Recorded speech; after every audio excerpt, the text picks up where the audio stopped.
Alright, for clarity purposes, this top has one side built up neckline and a drop neckline on the other side.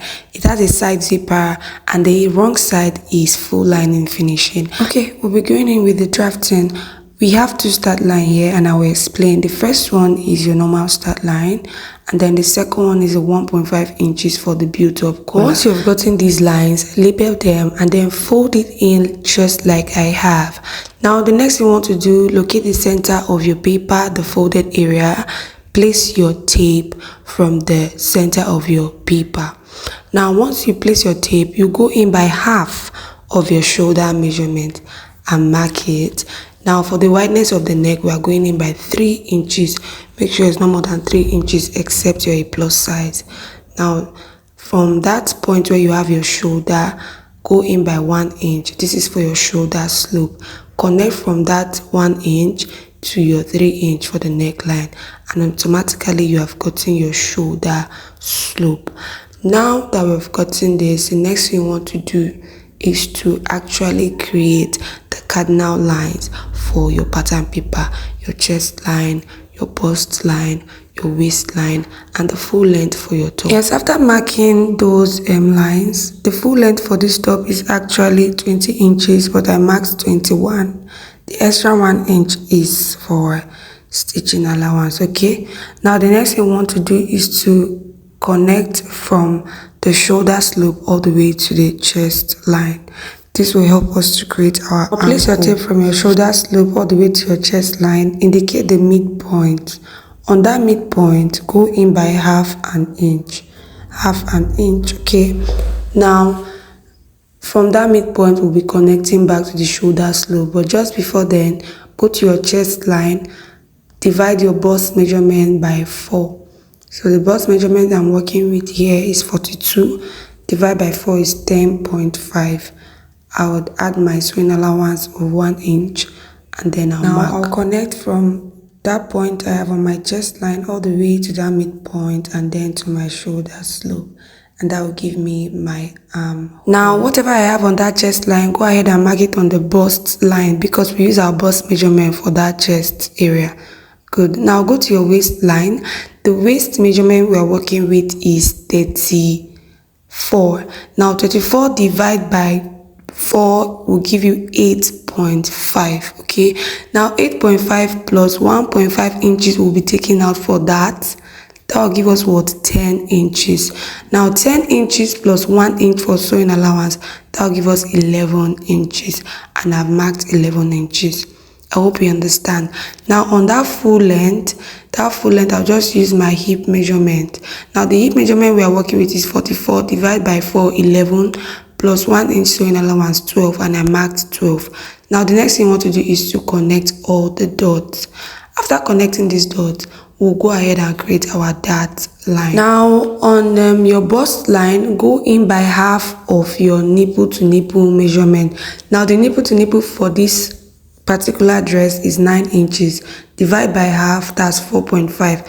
I'll mark 4.5 from that bust line all the way to the full length. Yes, that's why we have this line.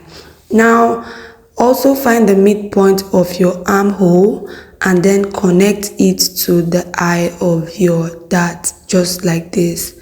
Okay, remember our top has a princess dart. Yeah, so we are good. Now the next thing we want to do is to take out the actual dart from the waistline.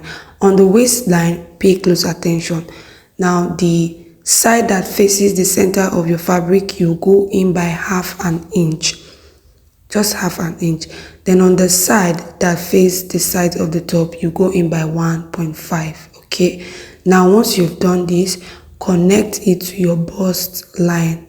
Okay, you connect it to your bust line and also connect it to the full length of your top, just like this. Now carefully connect the darts. Make sure you're using your ruler. Okay, after connecting, this is what I have. I'll go ahead and highlight with my so guys, we are done or almost done with the drafting. So this is what we have. We can go ahead and bring out our folded collar line. You can see now that it's easier to understand. So we'll simply connect from our neckline all the way to that collar line, the 1.5 inches that we marked out for the collar. Okay, exactly. Now once you've connected just like this, you want to create a curve around that midpoint. Yeah, just create a curve so that it's not so sharp. Now it's time to open your paper up. I made sure I extended this to the other side of the paper because you already know one part of the neck has a built-up neckline but the other part doesn't. So your paper needs to look like this. You actually need to fold it in two. Now we have gotten the built-up neckline. It's time to create that side drop in one of the other neck. I noticed my paper is too bulky, so I decided to just trim out some areas that can be done away with at this point. So I just cut out, make sure you don't touch your armhole. Yeah, just cut out the excess fabric that can be done away with, and at least that's given me a little more space. So I'm just going ahead to label the lines again so that there is no confusion. Okay, now you're going to open your paper. Now please pay close attention, especially to where I'm placing my tape roll. Place your tape on the second start line. You have the second start line. So we are trying to create the drop neck. We'll be going down from that second line by 6 inches. Okay, if you're a modest girl, 6 inches should be moderate enough, but if you want it deeper, you can definitely go deeper. Okay, now if you want it to also get closer to the armhole, you can mark about 4 inches from the center of your pattern paper, just like I did. Okay, yeah, so the next thing we want to do now is to connect from that point we marked, that 6 inches we mark, connect it to the adjacent built up collar. Don't worry, I'll show you. So here I was confused as to whether to connect it to the part closer to the armhole, but I later decided to start with this first dot first. But if I want it closer to the armhole, I can easily just extend it. Okay, now from the other shoulder point, we're simply going to connect to the line we already have, just like this, and automatically you have gotten the neckline you want. Remember that the second neckline will not have built up neckline. Okay, so I'm just going to cancel out that built up line we have there so that there's no mistake. When I had to cut out, you can see how I cut out that line that we have the drop effect. There will be no built up neckline on that part of the shoulder. Okay, while the one-sided built up neckline, you can see how I trimmed round about that area. Okay, now we have gotten our neckline. Very so easy. By the time you're done, this is what your front piece would look like. You can go ahead and cut out the dart, but before opening up the dart, I want to cut the back pattern. What we'll just cut now is for the front. I'll just draft the pattern for the back. So the only difference between the back piece and the front piece is the neckline and the darts.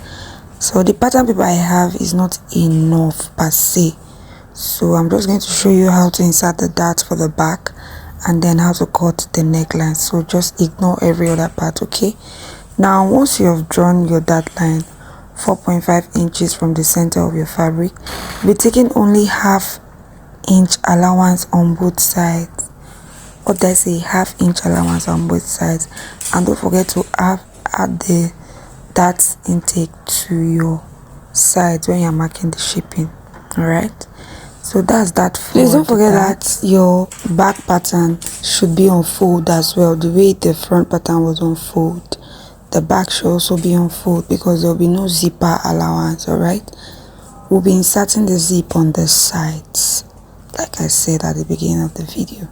So now that we are done with our darts, the next thing will be to create the neckline for the back. Now this is me covering the edges of the built up neckline.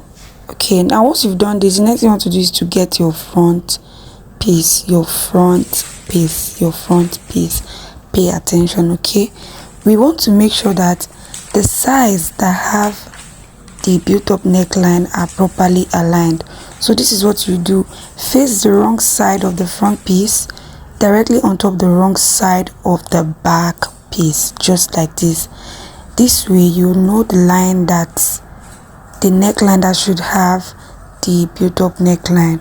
Okay, now you just have to be very careful, right? You can even use your pin to secure, or use your barrel to write it on the area that should have the built-up neckline. Once you've done this, you can even go ahead and cut out. Like me, I make sure to cut out the part that does not need collar, so that I don't make mistake.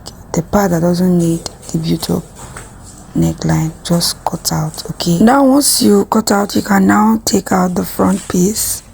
Okay, now for your back piece, you can leave the neckline like this, but because I'll be stitching the shoulder of the front and back, I needed to create that space for joining, which is what you can see right now. All right, so this is what the back pattern should look like, and then the front pattern has that drop neck. So this is my front and back pieces. Okay, while cutting on your main fabric, also cut on your interface together. You want to do this at once, okay, so that all of them will be equal. Now after that, go ahead and stitch up the dart lines. I've stitched up mine. This is the front piece and the interface. Do the same thing for the back and the interface as well. Now the next thing to do is to stitch up the neckline. Please pay close attention. Now I wanted the neckline to be deeper, right, and I wanted it closer. I wanted it to be slant up to the point that will be closer to the armhole.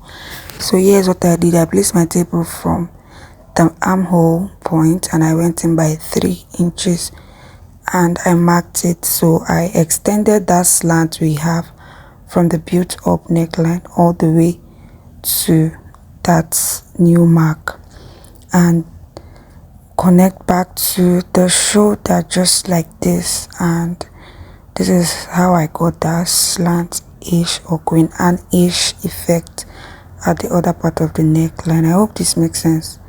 I really hope so. So I'm going to cut out. You can do this for yourself, or you can leave it the way it was. So here I'll just try to see how deep my neckline has become, and it's just 8 inches, so we are good. Now it's time to stitch up the neckline. Please guys, I want you to take note on how I stitched that sharp edge on the neckline. Please be careful around that area, okay, and make sure the stitches around there are very tight. Now once you've please make sure to give it a very good notch, especially the deepest part of the neckline. Notch, in fact, everywhere around the neckline. Okay, now once we're done, you join the shoulders and insert the zipper. The allowance you have for shaping the top is the exact same allowance you use for fixing your zipper. Now this is our finished top. You can see how neatly I fixed the zipper. Look at the inner. You can wear this top from inside, you can wear it from outside. Make sure your own top is this neat too. You can also manipulate the length. You can make it slant at the hem, you know, just do you.